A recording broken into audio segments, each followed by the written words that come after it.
Hello class. Welcome back बच्चों। तो प्यारे बच्चों, स्टार्ट करते हैं नया लेक्चर।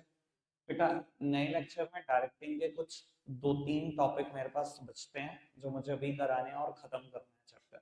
नेक्स्ट लेक्चर से हम केस स्टडी स्टार्ट करेंगे और फिर बेटा पास्ट ईयर क्वेश्चन। ठीक है जी, टारगेट लो जी 31 तक खत्म ही कर लो डायरेक्टिंग को, रहना चाहिए डायरेक्टिंग में कुछ भी। बेटा अभी मुझे बात करनी है सुपरविजन एलिमेंट की। मैंने आपसे बात कर ली, कम्युनिकेशन बिल्कुल पूरा कर लिया, लीडरशिप 100% कंप्लीट है, मोटिवेशन 99% कंप्लीट है, एक आधी बात मोटिवेशन के फीचर मैंने छोड़े हुए हैं। ठीक है जी, अभी हम बात कर रहे हैं सुपरविजन की। बेटा सुपरविजन का मतलब क्या होता है? सुपरविजन वर्ड बेटा दो अलग अलग वर्ड से मिलकर बना है। Super plus vision. विजन मतलब बेटा किसी के किसी चीज को देखना, और सुपर का मतलब होता है ओवर। बेटा अगर आप किसी के काम को देख रहे हो, उसी को सुपरविजन कहा जाता है। और ये बेटा जिम्मेदारी दी जाती है लोअर लेवल के पर्सोनल को, जिसको हम सुपरवाइजर के नाम से जानते हैं। सुपरवाइजर क्या करता है बेटा? वर्कर के काम को देखता है कि वो सही भी काम कर रहे हैं कि नहीं। ठीक है जी। इसके अलावा डेविस ने एक डेफिनेशन दी है सुपरविजन की, बहुत कमांड डेफिनेशन है, नोट्स में लिखी गई है। बेटा डेविस के हिसाब से सुपरविजन क्या है? सुपरविजन बेटा वो फंक्शन है जिसमें आप देखते हो work is being done as per plan and instruction. Supervision is the function of assuring that work is being done as per plan and instruction. बेटा जैसा सुपरवाइजर को प्लान बताया गया है, जैसा मिडिल लेवल ने सुपरवाइजर को प्लान बताया है, क्या उसी हिसाब से वर्कर काम कर भी रहे हैं? नहीं। इस फंक्शन को बोलते हैं सुपरविजन। ठीक है जी।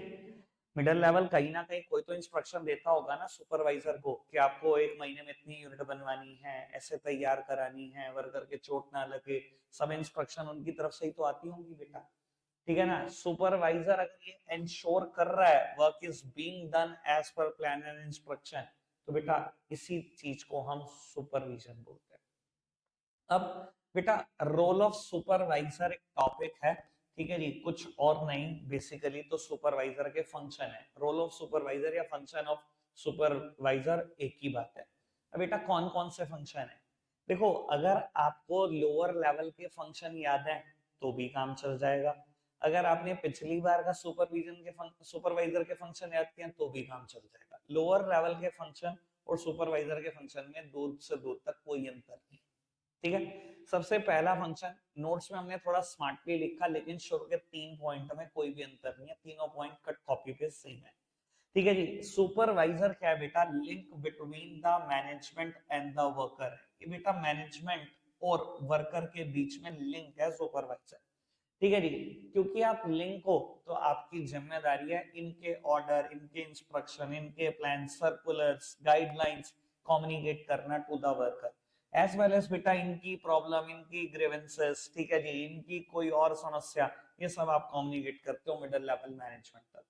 क्योंकि आप वर्कर के डायरेक्ट कांटेक्ट में हो, तो आप वर्कर के साथ as a friend, as a philosopher, as a guide काम करते हो। ये है बेटा, शुरू के 3 बातों में यही लिखा गया। ठीक है जी, लगभग कट कॉपी पेस्ट सेम बात है। उसके अलावा बात करें बेटा और क्या रोल है सुपरवाइजर का।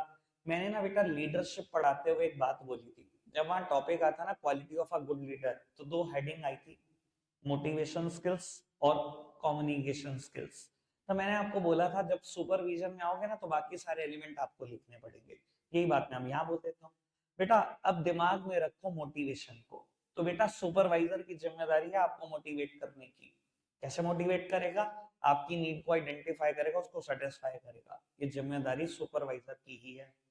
तो मोटिवेशन भी आपका एक फंक्शन है।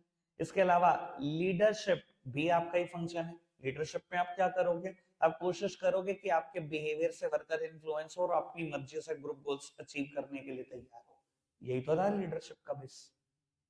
तो भैया सुपरविजन में बात चल रही है लीडरशिप की, मोटिवेशन की। ठीक है जी, लीडरशिप पे बात चल रही थी, कम्युनिकेशन की, मोटिवेशन की, यानी कि डायरेक्टिंग के हर एलिमेंट में जिस भी एलिमेंट की आप बात करो उसके अलावा बाकी एलिमेंट की भी बात होगी होगी। ऐसा हो ही नहीं सकता की बात। ठीक है जी। शुरू की 3 बातें क्लियर हुई थी, ये दोनों क्लियर हो गई। इसके अलावा वर्कर आपस में लड़ाई झगड़ा ना करे, ये जिम्मेदारी किसकी होगी? डिसिप्लिन की या यूनिटी अमंग वर्कर की? नोट्स में एडिंग यूनिटी अमंग वर्कर है, चाहे डिसिप्लिन लिखो चाहे यूनिटी अमंग वर्कर। बेटा वर्कर आपस में लड़ाई झगड़ा ना करे, 10-10 हजार है भैया, इनको संभालने सबसे मुश्किल हो जाता है बेटा, ये जिम्मेदारी भी सुपरवाइजर की ही है। वर्कर को ऑन द जॉब ट्रेनिंग देने की जिम्मेदारी किसकी है? ये भी सुपरवाइजर की है कि आप ऑन द जॉब ट्रेनिंग दोगे। ठीक है जी। इसके अलावा 8 नंबर पे एक हेडिंग लिखी गई है एनालिसिस ऑफ वर्क परफॉर्म। बेटा वर्कर जो वर्क परफॉर्म कर रहे हैं उसको एनालाइज करने की जिम्मेदारी भी आप ही की है। अगर उसमें कोई मॉडिफिकेशन की रिक्वायरमेंट है, कोई और रिकमेंडेशन आपकी है, तो आप ही दोगे रिकमेंडेशन। हो सकता है बेटा वर्कर किसी रॉ मटेरियल को फिनिश गुड्स में जब कन्वर्ट कर रहा हो तो कोई गलती कर रहा हो, आप उनका काम ओवरसी कर रहे हो, आप देख रहे हो, आपकी जिम्मेदारी है उनके काम को देखने की। अगर आपकी तरफ से कोई सजेशन है तो आप ही तो दोगे, तो आपको देखना है उनका काम कि वो सही से परफॉर्म कर रहे हैं कि नहीं। कोई सजेशन कोई रिकमेंडेशन है तो वो भी दे दो। ये है जी 8 फंक्शन। ठीक है जी। आपके लिए 30 सेकंड में रोक रहा हूं, एक बार 8 को पढ़ दो, कोई प्रॉब्लम है पूछ लो।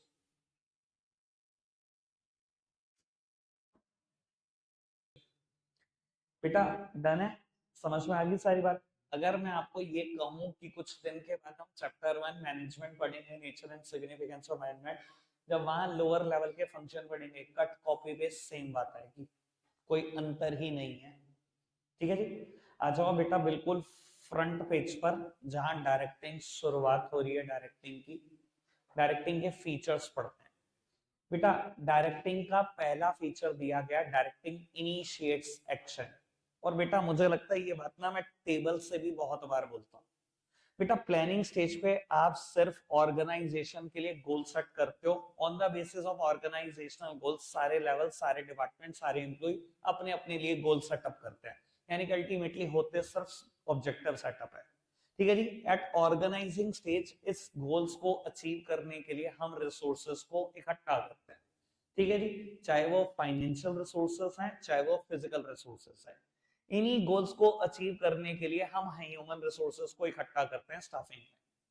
अगर मैं अभी तक की पोजीशन देखूं तो स्टाफिंग तक वर्किंग थोड़ी स्टार्ट हुई, या तो गोल सेटअप हुए, या रिसोर्सेज इकट्ठे हुए, या ह्यूमन रिसोर्सेज इकट्ठे हुए। तो बेटा गलत थोड़ी बोल रहा है। अगर बोल रहा है directing initiates action, that means actual working starts with the directing only. Working तो डायरेक्टिंग से ही स्टार्ट होती है। तो कितना सटीक और कितना एक्यूरेट फीचर लिखा गया डायरेक्टिंग इनिशिएट्स एक्शन, कि यहां से आप एक्चुअली में वर्किंग स्टार्ट करते हो। ठीक है ना जी। पीछे तीनों फंक्शन वर्किंग से तो रिलेट ही नहीं करते आपकी। ठीक है। सेकंड नंबर पे हेडिंग लिखी गई है, डायरेक्टिंग इज कॉन्टिन्यूस। अच्छा, directing take place at every level of management. बेटा ये बात शायद अगर प्लानिंग की ध्यान हो तो भी बहुत अच्छा, नहीं है तो कोई दिक्कत नहीं, मैं बोलता हूं। मैं एक बात बोलता हूं बेटा, मैनेजमेंट का हर फंक्शन हर लेवल पर परफॉर्म होता है, बस उसका एक्सटेंट अलग अलग है। ठीक है ना जी। पेपर में स्टेटमेंट आती है बहुत बार, planning is done only at the top level of management, true और फॉल्स? फॉल्स। भैया मैनेजमेंट का हर फंक्शन हर लेवल पे होता है। अगर आप ये कहो most of the planning is done by the top level management, भैया मुझे समझ में आती है बात कि हाँ 90% से ज्यादा प्लानिंग ये करते हैं, 5-7% प्लानिंग ये करते हैं, ये 2-3 ही परसेंट प्लानिंग में कंट्रीब्यूट करते हैं। ठीक है ना जी। ठीक है। अगर लेकिन आप ये कहो कि डायरेक्टिंग सिर्फ लोअर लेवल करता है, क्योंकि वर्कर के डायरेक्ट टच में, देख लो ये बात समझना आराम से, कि वर्कर के डायरेक्ट टच में सिर्फ आप हो, सुपरविजन आपकी तरफ से चलता है, मोटिवेशन आपकी तरफ से चलता है, आपसे ही मोटिवेट होता है वर्कर, यानी कि इन्फ्लुएंस आपके बिहेवियर से होता है, यानी कि लीडरशिप भी आपकी तरफ से चलती है, और वर्कर को कम्युनिकेशन भी आपकी तरफ से चलता है। अगर आप ये कहो कि सिर्फ लोअर लेवल करता है डायरेक्टिंग, तो भैया ये बात भी गलत होगी।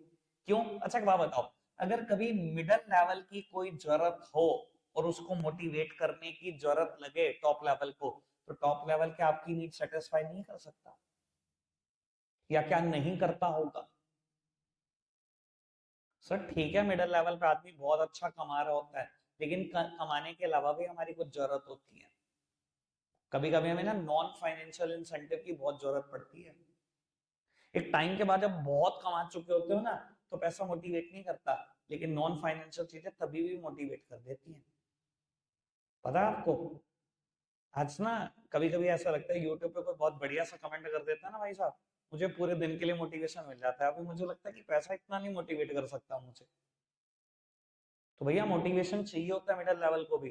तो ये कहना कि सिर्फ लोअर लेवल से डायरेक्टिंग होती है बहुत गलत है। अभी कुछ टाइम पहले मेरे पुराने चैनल पे किसी टीचर ने कमेंट करा, सर मैं इकोनॉमिक्स पढ़ाता हूँ अपने शहर में और सारी आपकी वीडियो देख के पढ़ाता हूँ। ये कहना पब्लिकली मुझे लगता है इसके लिए बहुत दम चाहिए यार। कौन कह देगा किसी पब्लिक यूट्यूब चैनल पर कि मैं आपकी वीडियो देखकर अपने शहर में पढ़ाता हूँ इकोनॉमिक्स। कितना सोर्स ऑफ मोटिवेशन है मेरे लिए। मानते हो ना, कभी चीजें नॉन फाइनेंशियल चीजें मोटिवेट करती है, मुझे को पैसा मिलेगा उस कमेंट से। या और कितने कमेंट आते होंगे, एक वही क्यों याद है।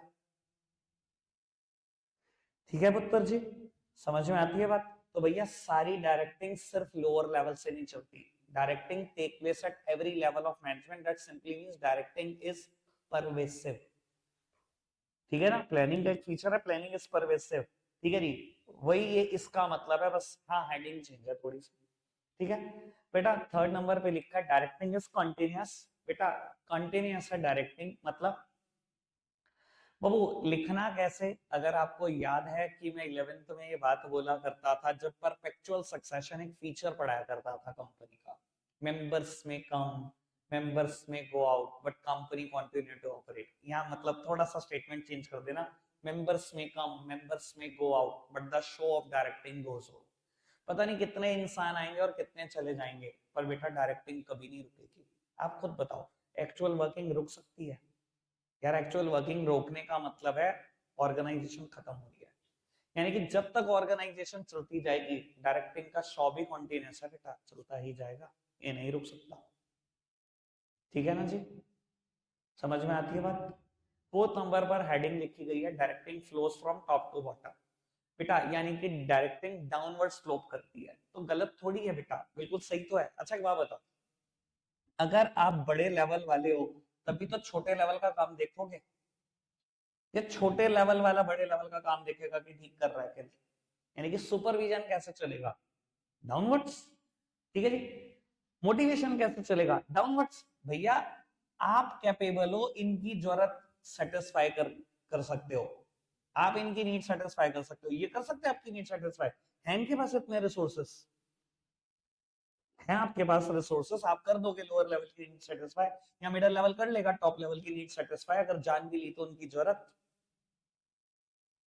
तो भैया डायरेक्टिंग का फ्लो कैसा है आप खुद समझो।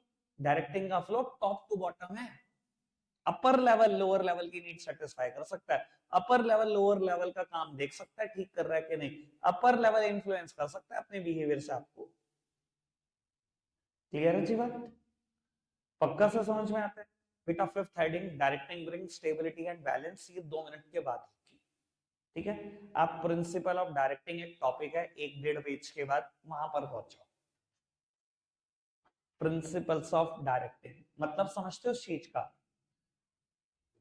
अगर टॉप लेवल या मिडिल लेवल या लोअर लेवल ये चाहता है कि मेरी डायरेक्शन बहुत अच्छी हो, ठीक है जी, जो मैं डायरेक्शन दो बस वो माननी चाहे, बस वो पूरी हो चाहे। अगर आप चाहते हो ना सच में कि आपकी डायरेक्टिंग बहुत अच्छी हो, तो आपको ये कुछ प्रिंसिपल्स हैं जो आपके अपने कंडक्ट में उतारने हैं। ठीक है जी, इसमें से बेटा एक आध प्रिंसिपल आपको फ्योल का प्रिंसिपल भी देखने को मिल जाएगा, जैसे कि थर्ड हेडिंग पढ़ो, यूनिटी ऑफ कमांड। शायद बात समझ में आ गई होगी। ठीक है ना, कमांड देने वाला एक होगा, तभी आपकी डायरेक्शन अच्छे से सुनी भी जाएंगी और मानी भी जाएंगी। 2-3 बंदे डायरेक्शन देते रहेंगे, कमांड देते रहेंगे, भैया किसी की नहीं सुनी जाएगी, पता है ना, परेशानी आएगी। सेकंड नंबर पे एक हेडिंग लिखी गई है, हेडिंग क्या है, सेकंड नंबर वाली, हार्मनी ऑफ ऑब्जेक्टिव। बेटा सेकंड नंबर पे हेडिंग है हार्मनी ऑफ ऑब्जेक्टिव। ये बात आपको याद आएगी, सिक्स्थ प्रिंसिपल है फ्योल का, subordination of individual interest to general interest. क्या कहता था फ्योल, कि आपको अपने इंडिविजुअल इंटरेस्ट को प्रायोरिटी नहीं देनी, ऑर्गेनाइजेशन के जनरल इंटरेस्ट को यानी कि ग्रुप के इंटरेस्ट को ज्यादा इंपॉर्टेंस देनी। सेम बात यहाँ पर भी बोली जा रही है। बेटा कई बार ना हमारे इंडिविजुअल गोल्स और ऑर्गेनाइजेशन का गोल ना कॉन्ट्राडिक्टरी हो सकते हैं। जैसे कि बेटा कहीं ना कहीं एम्प्लॉय को देखो तो वो मैक्सिमम सैलरी चाहते हैं, और अगर ऑर्गेनाइजेशन को देखो तो वो मैक्सिमम प्रॉफिट चाहती है। बेटा डायरेक्टिंग अच्छी रखनी है तो क्या चाहिए हमें, हार्मनी ऑफ ऑब्जेक्टिव चाहिए। हमें एम्प्लॉय को ये हर हाल में समझाना होगा ये दोनों ऑब्जेक्टिव कॉन्ट्राडिक्टरी नहीं, रादर कॉम्प्लीमेंट्री है। अगर ऑर्गेनाइजेशन मैक्सिमम प्रॉफिट कमा लेगी तो आपको तो मैक्सिमम सैलरी वैसे ही मिल जाएगी, लड़ना झगड़ना क्यों? समझ में आ रही है बात? वही बात कट कॉपी पेस्ट सेम है। ठीक है जी, 1 मिनट और दे रहा हूँ, ये दोनों हेडिंग पढ़कर बताओ। वैसे यूनिटी ऑफ कमांड तो क्या ही पढ़ोगे, बस हार्मनी ऑफ ऑब्जेक्टिव पढ़ो।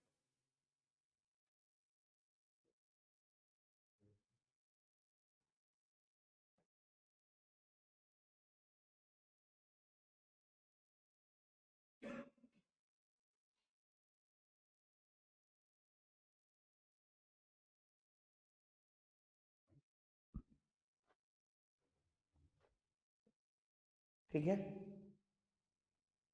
चलो बेटा, फर्स्ट और फोर्थ हेडिंग में ऐसा कोई अंतर ही नहीं है। फर्स्ट हेडिंग है मैक्सिमम इंडिविजुअल कंट्रीब्यूशन और फोर्थ होगी एप्रोप्रिएटनेस ऑफ डायरेक्टिंग टेक्निक। देखो, हर ऑर्गेनाइजेशन चाहती है कि वो अपने एम्प्लॉइज से मैक्सिमम कंट्रीब्यूट करे, क्योंकि भैया सीधी सी बात है, ऑर्गेनाइजेशन एक आर्टिफिशियल पर्सन है, उसकी अपनी कोई एफिशिएंसी नहीं है। उसकी एफिशिएंसी डायरेक्टली डिपेंड होती है ऑर्गेनाइजेशन की एफिशिएंसी पे। अगर एम्प्लॉय मैक्सिमम कंट्रीब्यूट करेंगे, इसका सिंपल सा मतलब ऑर्गेनाइजेशन मैक्सिमम कंट्रीब्यूट कर रही है, खुद तो वो कुछ इंसान नहीं है ना। तो बेटा, अगर आप अपने एम्प्लॉइज से मैक्सिमम कंट्रीब्यूशन चाहते हो, use the suitable monetary and non monetary incentive. अभी पढ़कर खत्म किया मैं कल ही। बेटा, मॉनेटरी और नॉन मॉनेटरी इंसेंटिव का बढ़िया से इस्तेमाल करो। जो पैसे से सेटिस्फाई होता है उसको पैसा दो, मोटिवेट करो, और जो नहीं होता उसको भैया नॉन फाइनेंशियल चीजें दो। ठीक है, हाँ अभी तो कम हो। ठीक है जी बाबू, फर्स्ट और फोर्थ हेडिंग दोनों में लगभग सेम मैटर है, कट कॉपी पेस्ट। मैं पढ़ने का टाइम दूंगा, लेकिन मैं पहले एक बार सारा ही खत्म कर रहा हूँ। बेटा, फिफ्थ नंबर पर हेडिंग होगी मैनेजरियल कम्युनिकेशन। मैनेजरियल कम्युनिकेशन में आपको क्या लिखना है? अगर सच में ये उम्मीद है ना कि मेरी डायरेक्शन बहुत अच्छी हो, जो मैं कहूँ सुना जाए, समझा जाए, इम्प्लीमेंट किया जाए, तो बेटा इंश्योर करो कि communication across all the levels allowed. ऐसा ना हो कि टॉप लेवल मिडिल लेवल तो आपस में सही से बात कर लेते हैं, फर्दर कम्युनिकेशन पहुंचता ही नहीं, कि मिडिल लेवल लोअर लेवल से बात नहीं करना चाहता, झगड़े ही चलते रहते हैं मैनेजमेंट के अपने। जब लोअर लेवल तक बात नहीं पहुंचती तो एम्प्लॉय तक कैसे पहुंचेगी? आप कम्युनिकेशन एंश्योर तो करो अक्रॉस ऑल द लेवल्स है या नहीं, और स्मूथ कम्युनिकेशन है कि नहीं। अगर स्मूथ होगा तभी तो आपकी डायरेक्शन पहुंचती जाएंगी नीचे तक, तभी तो काम होगा उसके हिसाब से। दूसरी बात, अगर आपने कोई बात कह भी दी है तो प्रॉपर फीडबैक भी लो, ये देखने के लिए कि वो बात सच में वो समझ भी गए उसी सेंस में जिस सेंस में आप समझा रहे थे या नहीं। फीडबैक भी बड़ा जरूरी चीज है, और ये लिखा हुआ है नोट्स में बिल्कुल ऐसे ही जैसे मैं बोल रहा हूँ। ठीक है जी, समझ में आती है बात? And last one is use of informal organisation. देखो बेटा, मेरे को ना एक बात समझ में आती है पर्टिकुलर हेडिंग में, कि फॉर्मल ऑर्गेनाइजेशन का इस्तेमाल ना कोई कर लेगा, कोई।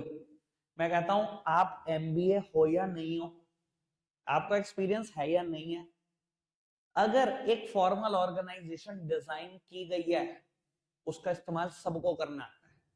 ठीक है ना जी, एक स्केलर चेन बनाई गई है। ठीक है जी, A B C D 4 level है प्रोडक्शन डिपार्टमेंट में। ठीक है जी, बी पर्सन ना ऑर्गेनाइजेशन छोड़कर चला गया और किसी ने रिप्लेस कर दिया उसको, मान लो पी ने रिप्लेस कर दिया। अब आप एक फॉर्मल ऑर्गेनाइजेशन का हिस्सा हो, आप भैया इसको कमांड दोगे, सुननी पड़ेगी। मुझे लगता है फॉर्मल ऑर्गेनाइजेशन का इस्तेमाल सबको करना आता है, गधे भी कर देते हैं, पढ़े लिखों की क्या जरूरत है इसके लिए? ठीक है ना भैया, चाबुक मारोगे तो घोड़ा भागेगा ही। ठीक है ना जी, चाबुक के डर से घोड़ा भी भागता है। ठीक है जी, खुला छोड़ दो, आप उसके सामने खड़े नहीं हो सकते भैया, 2 मिनट में रौंद देगा आपको। यही बात है ना।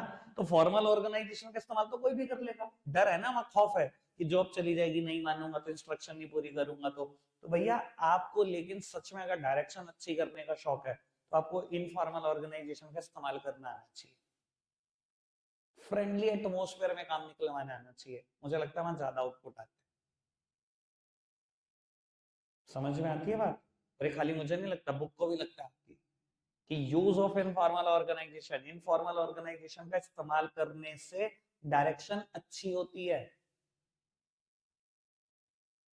एक्चुअल आउटपुट ज्यादा होगा। क्लियर है जी बात? चैप्टर खत्म है जी मेरी तरफ से, बिल्कुल ठीक है जी। एक आध टॉपिक जो मोटिवेशन का फीचर प्रोसेस है वो मैं पढ़ा दूंगा। मैं मोटिवेशन में एक बात कर देता हूँ, एक ना फीचर लिखा गया मोटिवेशन में जो परेशान करता है अक्सर बच्चों को। Motivation is a complex process. ये एक ऐसा फीचर लिखा गया, नोट्स में भी है। क्या मैं मतलब बता देता हूँ, अरे छोड़ दो तुम, देखना क्या जरूरी है जब मैं कह रहा हूँ, विश्वास रखो। है बेटा, ऐसा क्यों कहा गया मोटिवेशन कॉम्प्लेक्स प्रोसेस है?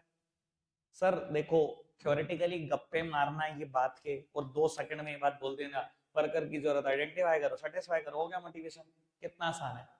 सर प्रैक्टिकली सबकी नीड आइडेंटिफाई करना आसान होता होगा किसी भी लोअर लेवल के पर्सोनल के लिए।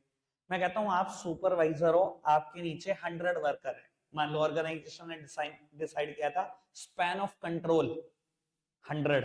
याद है ना स्पैन ऑफ कंट्रोल क्या होता है? Number of subordinates to be controlled by a single superior.